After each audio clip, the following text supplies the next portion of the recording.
रेती सारख्या संवेदनशील विषयात एक पोलीस अधीक्षक रिपोर्ट करतो, हे डिसिप्लिन आहे? हा राकेश जाधव नावाचा अधिकारी बाहेर येऊन आपल्या सहकारी अधिकाऱ्यांना सांगतो, मेरा कोई बाग बाका नहीं कर सकता, कोई बाग बाका नहीं कर सकता। रेती चोरीमध्ये याचं क्षेत्र नाही आहे। हा त्या चिमूरमध्ये जातो, चिमूरमध्ये जाऊन गाड्या सोडतो आणि आता ती फाईल आज चहल साहेबांनी आज मागितली। मंत्री महोदय, कुणाची बाजू घेतोय आपण?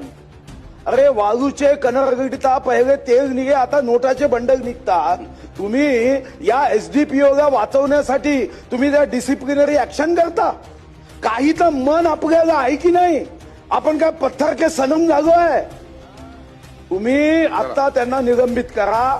त्यांना वाचवण्यासाठी डीजी ऑफिस मध्ये यंत्रणा आहे। मी स्वतः डीजीला भेटलो, डीजीनी 4दा फोन केले, फाईल निघता निघत नव्हती। 4दा मी प्रत्यक्षात स्वतः भेटलो। अशा डीजी मॅडम असेल तर मला म्हणे, मैं क्या कर सकती हूं। खरंच आहे। कुठे गेला महाराष्ट्र? अध्यक्ष महाराज, अपेक्षा ही आहे, त्यांना निलंबित करा।